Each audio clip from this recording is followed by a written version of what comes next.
Bem, galera, bem-vindos à aula 6 de Fenômenos de Transporte, onde a gente vai falar sobre o escoamento laminar e o turbulento, analisando essa parte cinemática, então, da disciplina. No planejamento da aula de hoje, a gente vai falar sobre, então, esses dois tipos de escoamento, que eu já tinha dado uma ideia do que era lá atrás, mas agora a gente vai ver em mais detalhes. Vamos analisar também o número de Reynolds, que também é uma coisa que eu já tinha falado lá atrás, mas sem explicar ele, eu só usei ele para dar um exemplo. Agora a gente vai entender o que ele é de fato. Depois vamos analisar algumas questões relacionadas à vazão, que é uma parte importante para fazer as contas no futuro. Alguns conceitos mais teóricos, como a região de entrada de um escoamento. Finalmente, analisar separadamente, a parte matemática de cada um dos escoamentos. E depois aplicar em alguns exemplos. Por fim, como sempre, a gente tem o resumo das fórmulas para ajudar vocês nos estudos. E as fontes que eu usei para montar o slide estão lá no finalzinho dele. Os slides que eu estou utilizando aqui estão disponíveis na descrição do vídeo, é só ir lá dar uma olhadinha. E antes de começar a aula, eu só queria lembrar, como sempre, que existem várias maneiras que você pode apoiar o Movimento Toninho, seja através de doações, eu tenho várias maneiras que essas doações podem ser feitas, não importa o valor que seja, por menor que seja, já me ajuda bastante a dar continuidade aqui ao projeto. Eu também tenho o cadastro no Apoia-se, que é um site de financiamento coletivo. Se você quiser, você pode participar lá para também dar um apoio de uma maneira meio diferente. Todos os links para isso estão na descrição do vídeo, mas enfim, vamos começar agora a aula de fato. Analisando então o escoamento laminar e turbulento. O escoamento laminar acontece quando a movimentação das partículas daquele fluido acontece de maneira ordenada, em trajetórias bem definidas. Então eu tenho um exemplo aqui de um fluxo, de um escoamento acontecendo, e as partículas elas vão retinhas, uma paralela à outra. Normalmente isso produz um efeito visual bem bacana, então quando você vê essa fumaça aqui escoando, dessa maneira bem limpa, parece bem bonita de ver, é um escoamento laminar. Nesse exemplo aqui da água também a gente vê como se ela tivesse parada, mas ela está escoando de uma maneira muito bonita, muito perfeita, digamos assim, com a trajetória bem ordenada, então parece que ela está quase que congelada aqui, mas ela está, tem um fluxo acontecendo aqui. Existe também o escoamento transitório, que é meio óbvio de se pensar que ele é uma transição entre o laminar e o turbulento, Então ele é um estado intermediário entre os dois. E aí, enfim, o turbulento, que é quando as partículas se misturam rapidamente, se movimentam de maneira irregular, normalmente acontece em alta velocidade, Então é bem caótico, não tem muito um padrão que a gente consegue analisar. Pegando de novo o exemplo da fumaça, que a gente viu nos slides passados, é como se aqui no começo fosse um fluxo laminar, porque ela está indo bem bonitinha, de certa forma, bem organizada, e aí depois ela começa a se perder ali e fica turbulenta, Ela fica bem caótica. Então dá pra gente ver as duas coisas aqui. Bem, o que define se um escoamento é laminar ou turbulento? A gente falou visualmente, mas matematicamente vai ser o número de Reynolds.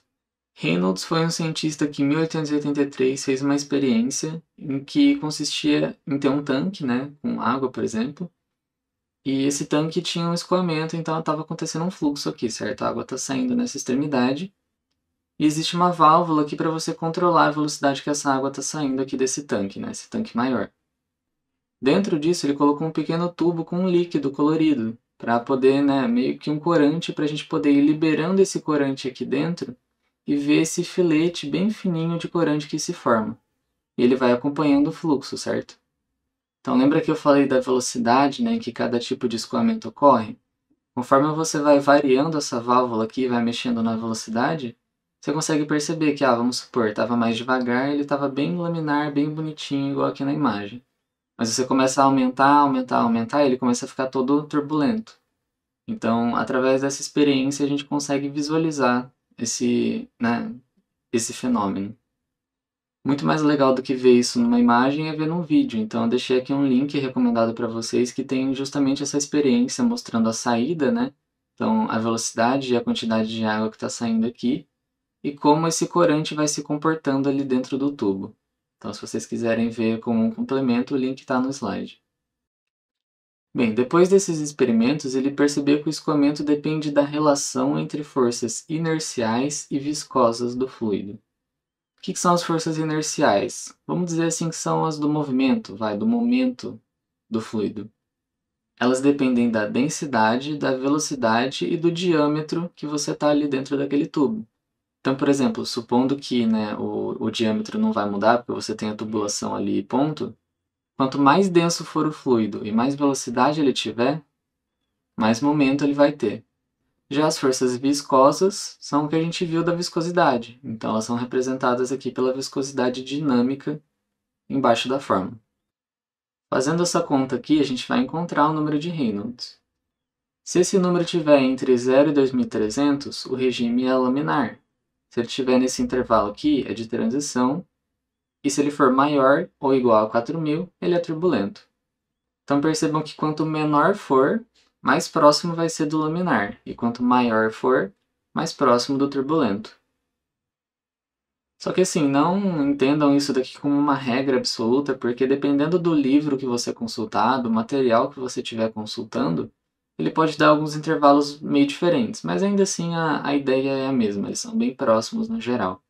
Só coloquei isso daqui para vocês ficarem atentos porque eu percebi isso. Uma coisa bacana de se lembrar é que esse número de Reynolds ele é adimensional, então Reynolds é igual a 2000, ponto, é só isso, não tem unidade. A gente já tinha visto em algumas aulas lá atrás, né, que eu usei essa fórmula aqui de exemplo, que todas essas unidades aqui elas vão acabar se cancelando dentro dessa conta. Então ele é adimensional, não tem unidade. Outra coisa que a gente viu nas aulas passadas também é que existem dois tipos de viscosidade. Essa daqui que está na fórmula é a dinâmica, mas existe também a cinemática. Como as duas se relacionam uma com a outra, eu posso reescrever essa fórmula usando a viscosidade cinemática. Então, eu vou voltar. Essa fórmula aqui é usando a dinâmica. Como a dinâmica e a cinemática se relacionam através da densidade, eu meio que junto essas duas coisas aqui, né? E eu fico só com a cinemática aqui embaixo. Então percebe que a densidade some, né? E eu fico com a cinemática. É claro que Reynolds ainda continua adimensional. E enfim, essa daqui é só uma outra forma de escrever e facilita um pouco se o exercício te der, né?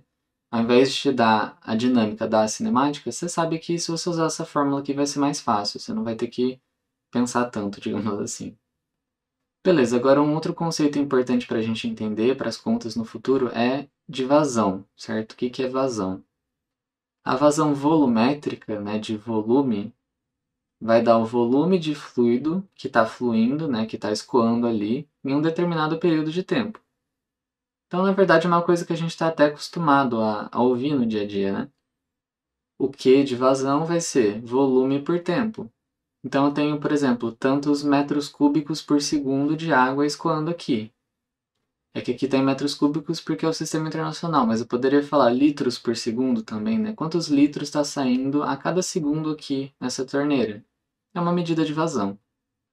Por que a vazão volumétrica é importante? Se a gente pensar numa situação assim, tem um fluido escoando em um tubo, né? Esse tubo aqui. Esse tubo tem a área A, certo?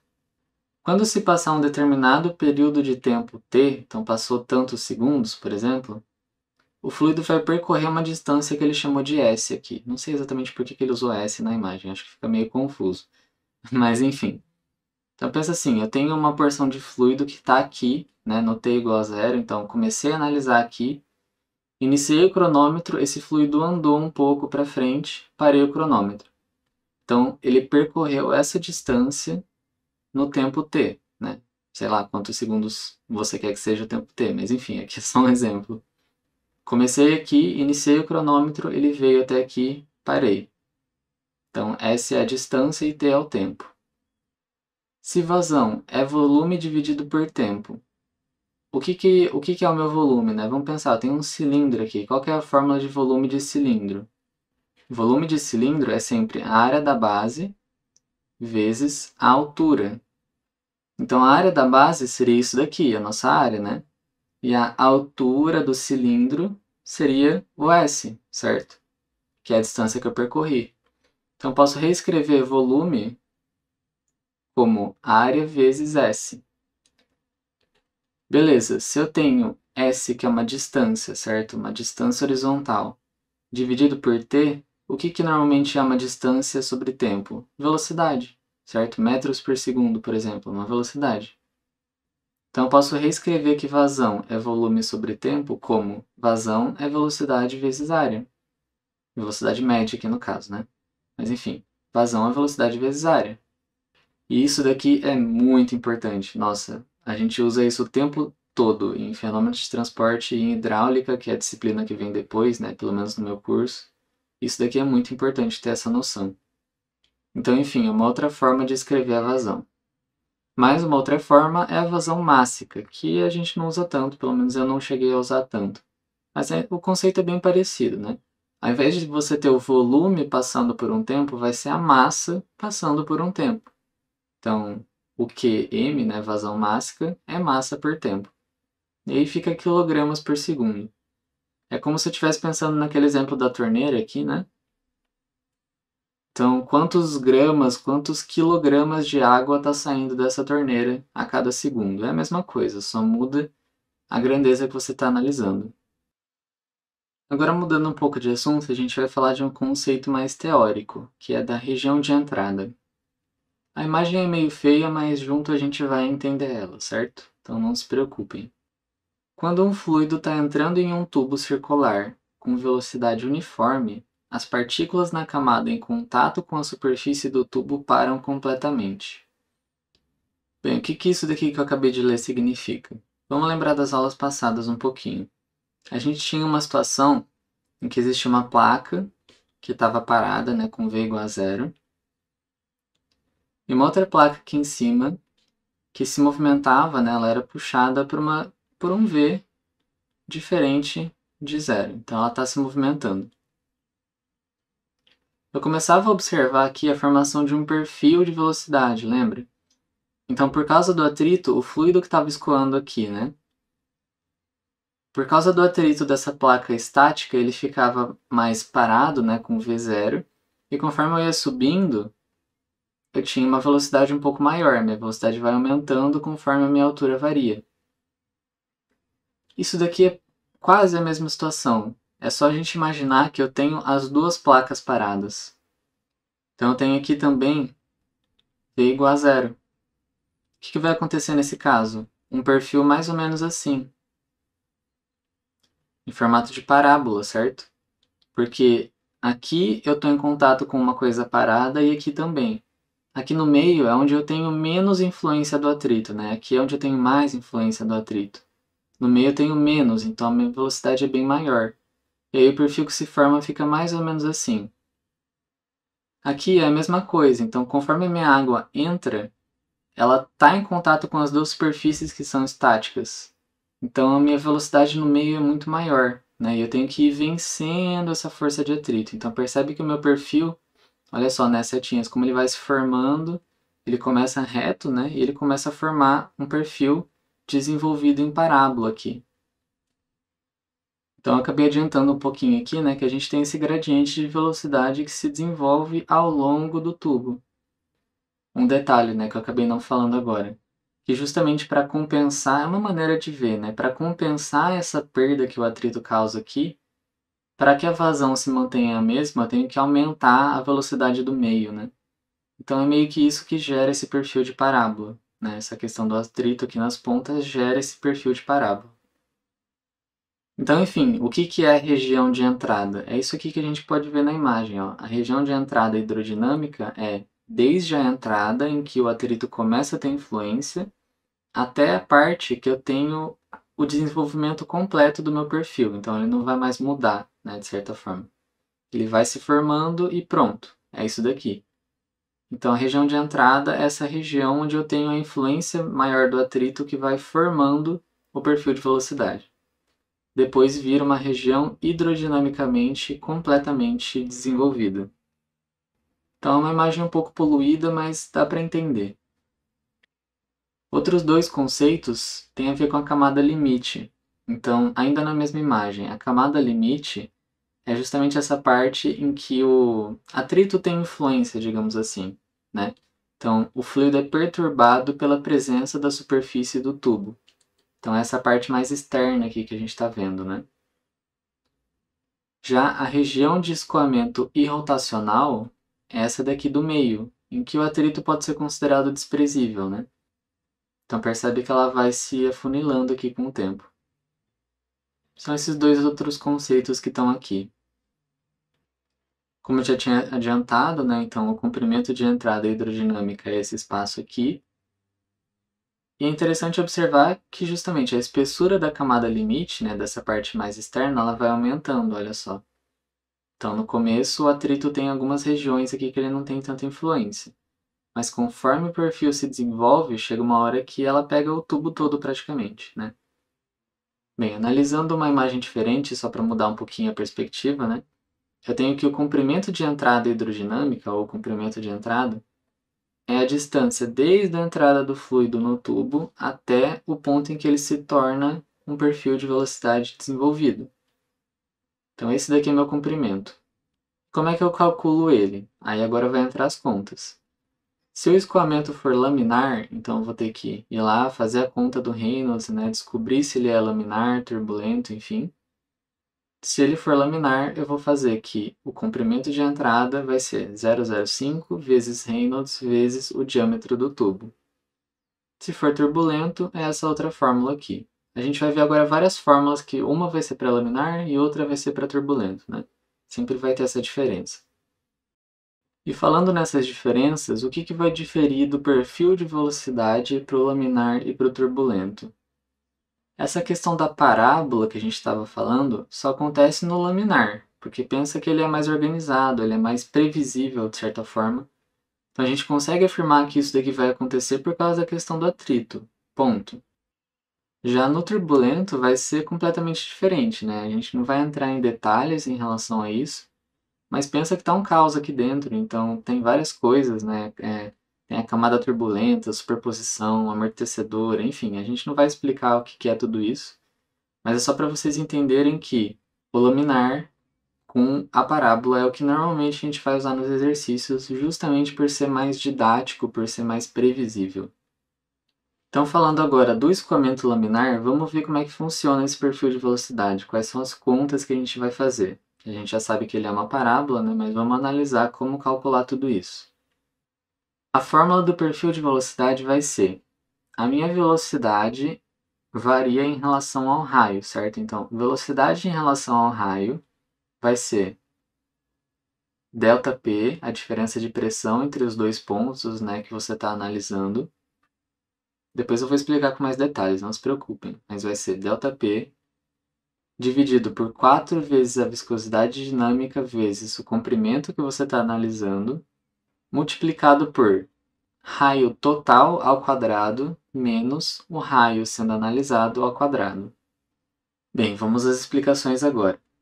Essa equação aqui me permite encontrar a velocidade pontual em qualquer local do raio do tubo. Então eu tenho um tubo aqui com a mesma imagem que a gente estava vendo, e vamos supor que eu quero saber qual que é essa velocidade aqui, bem nesse ponto aqui, certo? Como é que eu vou fazer isso?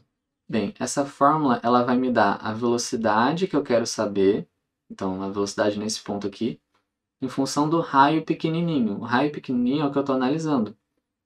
Então pensa que é assim, eu tenho, né, daqui do zero, do meio do tubo, até a borda, ou daqui até a borda, né, é igual, eu tenho um raio grande, o raio total, o raio fixo, então isso é do tubo.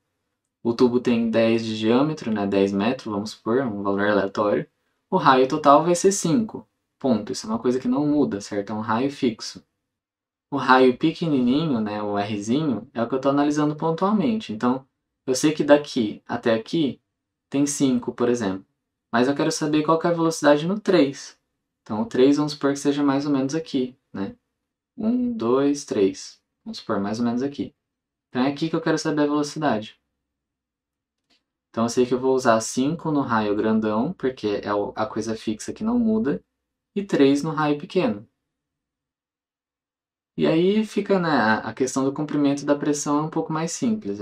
Se eu estou analisando em uma determinada, né, distância, um determinado comprimento aqui, eu vou usar esse valor de L, e aí eu vou ter uma variação de pressão, né, causada por vários fatores, de um ponto até o outro desse comprimento. É ela que vai entrar aqui na fórmula também. Então, enfim, depois a gente vai ver algumas aplicações, mas a parte mais importante de entender é isso. que é uma fórmula que te dá a velocidade pontual em relação ao raio que você está analisando. E que você tem um raio fixo, que é o total, né? E o raio que você escolhe qual que você quer aqui. Como que eu vou fazer para encontrar a velocidade máxima? Se eu quiser saber qual que é a maior velocidade dentro daquele tubo. Bem, vamos voltar aqui na imagem rapidinho. A minha maior velocidade, por ser uma parábola, sempre vai ser aqui no meio, certo? Então, olha só, é a maior seta de velocidade aqui. Se ela é no meio, concorda que o meu raio é zero?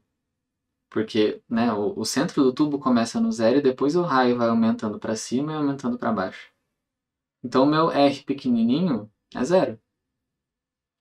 Então, a velocidade máxima acontece quando o Rzinho é zero.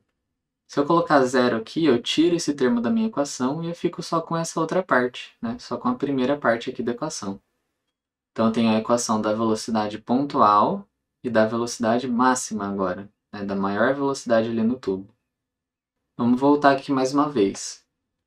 Essa equação aqui do perfil de velocidade não está considerando a velocidade máxima, né? Eu posso reescrever isso daqui, né? Ter a mesma fórmula, só que em outros termos. Então, com a velocidade máxima, eu posso calcular o perfil de velocidade, então, de novo, a velocidade pontual, como sendo velocidade máxima vezes 1 menos a relação entre os raios. Então, tem três fórmulas bem importantes aqui. Como eu acho a velocidade máxima, como eu acho o perfil de velocidade, que a gente viu ali atrás, e como eu acho o perfil de velocidade em função da velocidade máxima. Três fórmulas importantes, então. A gente viu, então, a velocidade máxima, mas e a velocidade média? Bem, a velocidade média, ela sempre vai coincidir com a metade aqui desse segmento, né? Vamos voltar um pouquinho nas imagens. Então, olha só, aqui eu já tinha indicado que a velocidade média está no meio, né, dessa seta maior, desse perfil. Então, se eu sei que está no meio, ela vai ser metade da máxima. Né? Posso escrever velocidade máxima como sendo 2 vezes a velocidade média. Ou, né, ao contrário, velocidade média sendo a velocidade máxima dividido por 2. Acho que é até mais fácil de pensar. Outra forma de pensar. Se eu sei que a velocidade máxima, né, vou até reescrever aqui só para facilitar. Se eu sei que a velocidade média é igual à velocidade máxima dividido por 2, e eu sei que, como a gente tinha visto ali atrás, a velocidade máxima tem essa fórmula aqui, né, a gente acabou de ver ali atrás, se eu pegar tudo isso daqui e dividir por 2, eu vou ter a média. Então, olha só, a média é a mesma coisa que a máxima, só que ao invés de um 4 aqui embaixo, eu tenho um 8, porque eu dividi tudo aquilo ali por 2. Então, fica dividido por 8 aqui. É uma outra forma de se pensar. Então, para a média, você tem essa daqui, que é mais parecida com a máxima, ou a relação direta entre as duas, né? Você pode pensar do jeito que for mais fácil.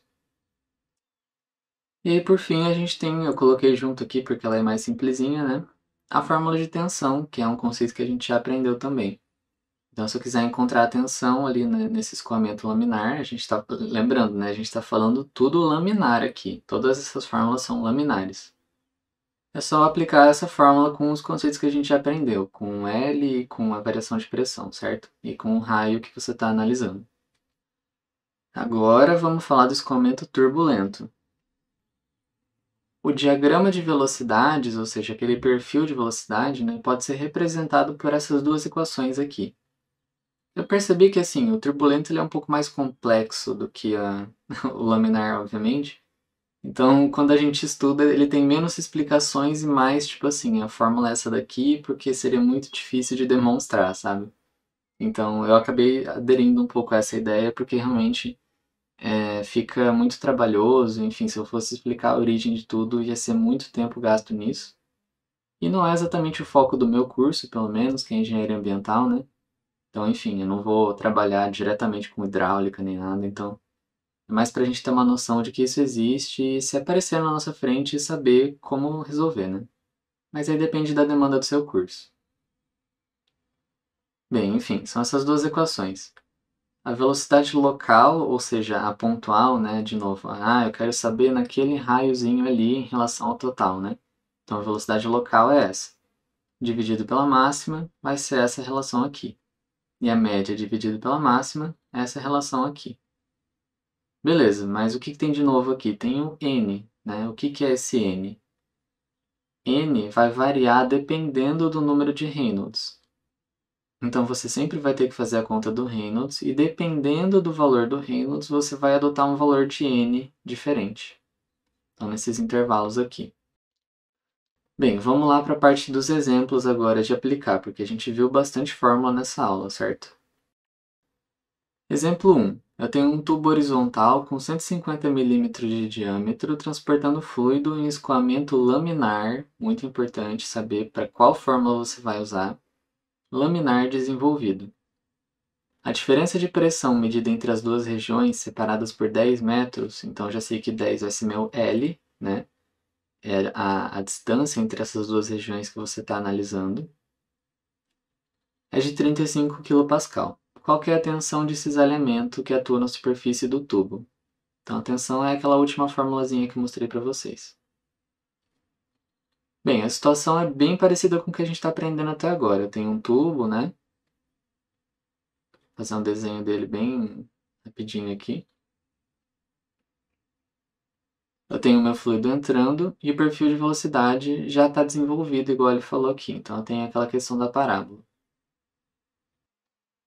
Qual que é a fórmula que a gente vai aplicar? Da tensão, que é o que ele perguntou. Então, tensão vai ser o raio, a variação de pressão, 2L. Bem, variação de pressão ele já deu para a gente, 35 kPa, ou seja, 35.000 pascal, certo? 2 vezes L, como eu disse, o L é 10, né? Então é só colocar aqui também. Seria relativo a esse comprimento aqui do tubo, então eu sei que eu tenho 10 metros daqui até aqui, né? Da região que eu estou analisando. Falta o quê? O raio. Bem, ele perguntou qual que é a tensão na superfície do tubo. Então percebe que ele quer saber, por exemplo, a tensão aqui, ó, ou aqui, né? Acabei apagando sem querer aqui, mas enfim. Deixa eu só redesenhar aqui. Ele quer saber a tensão aqui, ou a tensão aqui, por exemplo, bem na superfície. Então qual vai ser o raio que eu vou usar? Lembra que aqui no meio o raio é zero. Ele vai aumentando para cima e aumentando para baixo. Então basicamente eu vou ter o raio máximo, né? O valor máximo de raio. Se meu diâmetro é 150 milímetros, metade disso, né? Metade do diâmetro é o raio, vai ser 75. Então eu sei que eu tenho 75 de raio para cima e 75 de raio para baixo. Então meu raio vai ser 0,075, né? Porque aqui está em milímetros, eu tenho que passar para metros. E aí é só resolver a conta. Como resultado, 131,25 pascal, e essa é a resposta, é a tensão aonde o raio é máximo, ou seja, na superfície do tubo. Exemplo 2. Tem um escoamento laminar, atenção ao laminar, com vazão volumétrica de 880 milímetros cúbicos por segundo, acontecendo no tubo. Determine a viscosidade do fluido. Então vamos lá, tem um tubo, né, um cilindro, com um diâmetro de 0,5 milímetros, bem fininho. A distância que eu estou analisando, ou seja, o L, né, do ponto 1 até o ponto 2, é de 1 metro. A variação de pressão, que é a ΔP, ele já me forneceu também, que é 1 megapascal. E são essas as informações, além da vazão que ele já deu aqui. Bem, o que eu posso pensar? Se ele me deu a vazão e eu tenho o diâmetro, eu consigo lembrar daquela relação entre vazão, velocidade e área. Então, com o diâmetro eu consigo aplicar aqui na área, que eu encontro a velocidade. E é isso que a gente vai fazer. A vazão que ele me deu está em milímetros cúbicos. Então, eu vou ter que converter isso daqui primeiro, certo? Fica 8,8 vezes 10 a menos 7 metros cúbicos por segundo. Se você não sabe converter, se você tem dificuldade, lembra que eu já fiz uma aula aqui nessa playlist falando sobre conversão e unidades, enfim. Então, eu não vou ficar voltando muito nisso. Mas, enfim, essa daqui é a conversão. Vai ser igual a velocidade vezes a área. Bem, O que é a área de um círculo, né? Porque eu tenho aqui um tubo, eu tenho um cilindro. Então, a área desse círculo vai ser π vezes raio ao quadrado. Por que eu coloquei d sobre 2? Porque o raio é diâmetro dividido por 2, então eu já coloquei direto aqui, né? Π raio quadrado. Isso vai ficar π 0,5 vezes 10 a menos 3, porque aqui está em milímetros, né? Eu tenho que usar em metros, sempre atenção com as unidades. Dividido por 2 ao quadrado. Bem, resolvendo essa equação aqui, né? Só falta achar o v.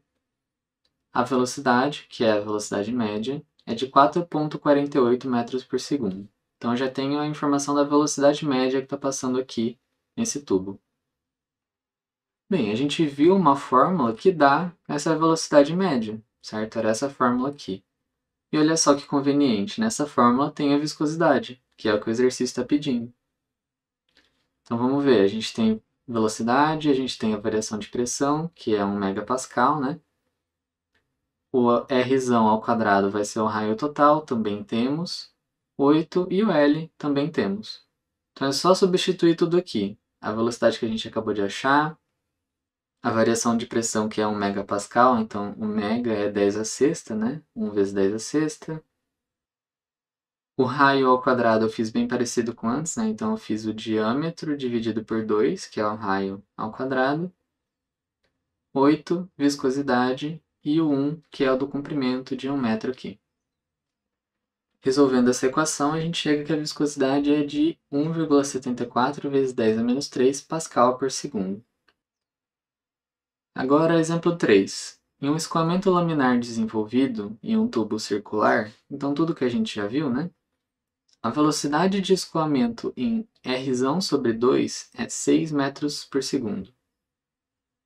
Quero saber a velocidade no centro do tubo. O que ele está me falando? Que em R sobre 2, então, por exemplo, esse raio todo aqui, né? Nossa, bem torto. Isso é difícil fazer uma linha reta aqui, tá, galera? Mas enfim. Nesse raiozão todo aqui, na metade dele, a minha velocidade aqui, certo? Minha velocidade é de 6 metros por segundo. Eu quero saber a do centro. Então, essa é a velocidade aqui. No centro, a gente já sabe que tem a velocidade máxima, certo? É a pontinha da parábola. Então, eu preciso de uma fórmula que relacione a velocidade pontual, então a velocidade, né, em um trecho aqui, pontualmente, com a máxima. E a gente tem uma fórmula assim, que a gente viu lá atrás. Então, a velocidade, né, pontual que eu estou analisando é 6. Essa daqui que a gente viu que o exercício deu. A máxima é o que eu quero achar. 1 menos. Qual que é o Rzinho, né? O R pequeno que eu estou analisando? Esse raio aqui, certo? Esse daqui é o Rzinho. Ele é R sobre 2, porque ele falou que é metade do raio todo. Então, metade do raio total ao quadrado dividido pelo raio total ao quadrado. Aqui eu só trouxe a fórmula ali de trás para cá, então para a gente poder trabalhar ela. Resolvendo essa equação, a gente fica com V máxima igual a 8 metros por segundo. Então faz sentido, né? Pensa que por aqui eu tenho 6 e por aqui eu tenho 8. Então ela está aumentando. Faz sentido. Exemplo 4 agora, o último. Um fluido em escoamento laminar completamente desenvolvido percorre um tubo circular. Então, enfim, é a mesma situação que a gente viu, né? Já está desenvolvido num tubo e tal. Com raio interno Rzão, então o raio total, 2 centímetros. O perfil de velocidade é dado pela equação que ele forneceu aqui. Então, enfim, ele já forneceu essa informação. Então eu sei que essa parábola aqui obedece essa relação que ele forneceu. E aqui está o raio que ele informou. Quero saber a velocidade média, a máxima e a vazão volumétrica. Então tá, vamos por partes. Se você observar isso daqui, você vai ver que lembra muito uma coisa que a gente já aprendeu. Está escrito um pouquinho diferente, porque aqui está escrito U de R, mas não é a mesma coisa que isso daqui, ó. A estrutura é a mesma, certo? Só que aqui eu tenho V e aqui eu tenho a velocidade máxima. Eu não sei por que alguns exercícios escrevem U aqui, mas é a velocidade, tá? Tanto que é um perfil de velocidade. Então você tem a velocidade variando conforme o raio. Não sei por que alguns usam U, mas fica já o aviso aí. Bem, então essa fórmula aqui que a gente viu e o que o exercício forneceu é a mesma coisa, certo? Se o exercício me perguntou a velocidade máxima, então eu sei que a velocidade máxima é 4. Não preciso nem fazer conta, é só eu comparar as duas fórmulas, perceber que elas são a mesma coisa e pegar o valor que eu preciso. Então já encontramos a velocidade máxima. Outra coisa que ele pediu, a velocidade média. Bem, lembra que a velocidade média ela era aquele pontilhadinho aqui no meio? Então, vamos pensar, a velocidade média ela é metade da máxima. Se a máxima é 4, a velocidade média vai ser 2. Mais um resultado já obtido. Ou você pode usar a fórmula, né? Que é basicamente isso que a gente acabou de falar. Máxima é igual a 2 vezes média. Eu prefiro pensar visualmente, né? Mas se você quiser lembrar da fórmula, tudo bem também. E aí, por fim, ele pergunta para a gente da vazão. Lembrem-se que a vazão ela é velocidade vezes a área, né? A gente viu essa relação, só que essa velocidade aqui é a média que a gente usa. Então, eu vou usar o 2 vezes a área, que é π vezes raio ao quadrado. O raio ele já tinha dado que era 2 centímetros.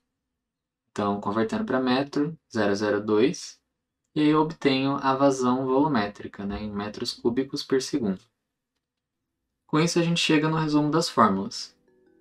Então, para ajudar vocês a estudar, eu deixei aqui, em relação ao número de Reynolds, as duas maneiras que você pode calcular ele. A primeira mais normal e a segunda em relação à viscosidade cinemática. E o intervalo dos Reynolds para você classificar como laminar ou turbulento. Isso é muito importante porque, dependendo da classificação que você faz, você vai aplicar fórmulas diferentes, como a gente viu. Todas as fórmulas para vazão que a gente viu também, então vazão volumétrica, vazão mássica e a vazão em relação à velocidade e à área, que é bem importante também. Os comprimentos de entrada hidrodinâmica, as fórmulas laminares, então perfil de velocidade, velocidade máxima e média e tensão. E as duas fórmulas para o turbulento, que são bem parecidas com a outra, né? Tem os mesmos conceitos de máxima, média, local. A única diferença é o N, que você vai variar o N conforme o seu número de Reynolds aqui em cima. Então você vê qual que é o Reynolds, e aí você descobre qual o N você vai ter que usar. Ou vice-versa, né? Às vezes o exercício já te dá a fórmula montada, e tá tipo 1 sobre 6. Com esse 6 você já vai saber qual que é o Reynolds que você vai ter que usar para resolver. Então tem os dois caminhos, né? A ida e a volta. Com isso a gente chega ao final da aula. Eu espero que tenha sido proveitoso para vocês. Eu gostaria de ter mais tempo de mostrar mais exemplos de aplicação de conta, enfim, mas infelizmente a aula ia ficar muito grande e eu teria muito trabalho e, né, como eu disse, infelizmente eu não tenho tempo para fazer tudo isso. Mas quem sabe um dia, se o canal for pra frente, e não que não esteja ainda, né? Mas enfim, se for mais pra frente e eu conseguir me dedicar mais tempo nele, a gente tem aulas ainda mais detalhadas. Eu acho que ficou muito bacana ainda assim. Então, se te ajudou, se você conhece pessoas que podem ser ajudadas por essa aula, compartilhe com elas, compartilhe com o pessoal da sua faculdade. Dá uma olhadinha nos links que eu deixei na descrição para você me apoiar, deixa um like, enfim, tudo aquilo que a gente já sabe, né? Inscrição, ativa o sininho, e por aí vai. E até a próxima aula, então.